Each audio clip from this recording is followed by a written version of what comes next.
এখনকার সময়ে দাঁড়িয়ে মেয়েরা আর কোনো দিকেই পিছিয়ে নেই। যে কোনো প্রতিষ্ঠানে যে কোনো রকম কাজেই মেয়েরা ছেলেদের সঙ্গে কাঁধে কাঁধ মিলিয়ে এগিয়ে যেতে পারে।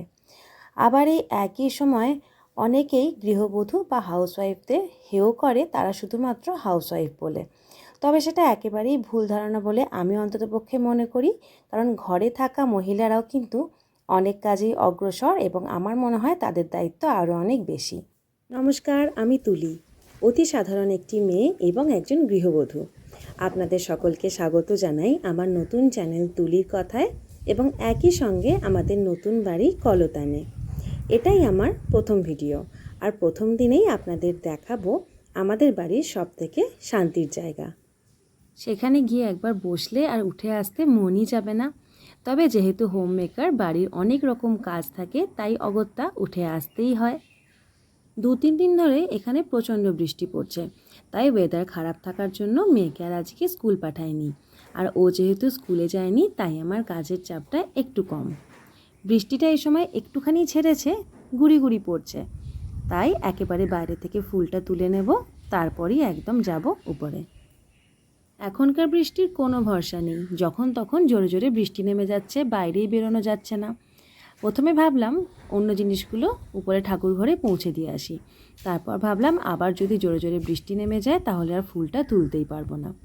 একেবারেই কাজটা সারা হয়ে গেল। আর গেটের দুদিকে থাকা রঙ্গন ফুলের গাছ দুটো নিশ্চয়ই আপনারা এতক্ষণে খেয়াল করেছেন, একদম লাল লাল হয়ে ভর্তি ফুল ফুটে আছে। জানেন তো, যখন এই বাড়িটা প্রথম দেখতে এসেছিলাম, এই গাছ ভর্তি ফুল দেখেই কিন্তু বাড়িটা আমার খুব পছন্দ হয়েছিল। আমাদের বাড়ির চারিধারে প্রচুর ফুলের গাছ আছে, তাই ঠাকুর পুজো করার জন্য বাইরে থেকে ফুল কিনে নিয়ে আসার কোনো প্রয়োজনই পড়ে না। খালি ঝুড়ি নিয়ে গেলে একদম ঝুড়ি উপচে পড়ে ফুলে, তাও তো বৃষ্টির জন্য অনেক ফুল ভালোভাবে ফুটতেই পারেনি। এই হলো আমার বাড়ির সবথেকে শান্তির জায়গা।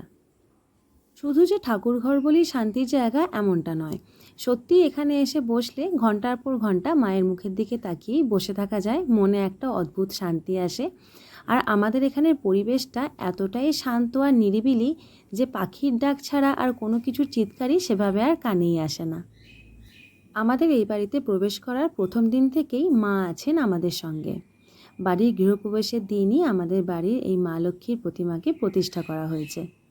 সাজিয়ে গুছিয়ে দেখুন কত সুন্দর দেখতে লাগে। পুজোর নিয়মনীতি খুব বেশি আমার জানা নেই, তবে যেইটুকুনি করি মন থেকে ভক্তি ভরেই করি।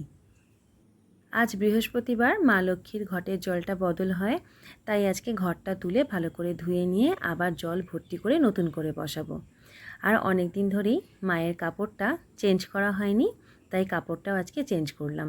লাল শাড়ি পরেছিল এতদিন, তবে আজকে হলুদ শাড়ি পরেও দেখতে যেন আরও বেশি সুন্দর লাগছে। এই বাড়িতে যেহেতু আমরা এই কয়েকদিনই এসেছি, তাই বাড়িটা এখনও সুন্দরভাবে সাজানো বা গোছানো হয়ে ওঠেনি। যেইটুকুনি প্রয়োজন শুধুমাত্র সেইটুকুনি জিনিসই এখন রয়েছে এই বাড়িতে। এবার আস্তে আস্তে সময় নিয়ে বাড়িটাকে গোছাবো।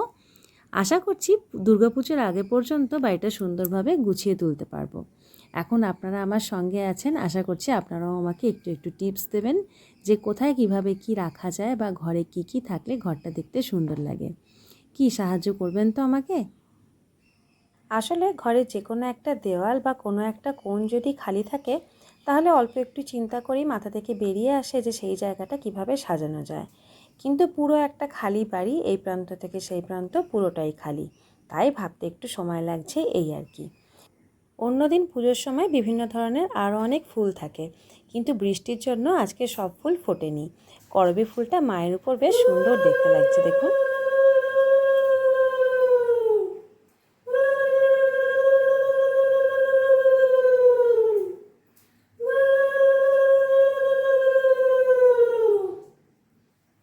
তখন থেকে অনেক কথাই আপনাদের সঙ্গে বললাম, বাড়ির কথা, বাড়ি সাজানোর কথা, তবে আমার কলতানটা এখনও আপনাদের সেভাবে দেখানোই হয়নি।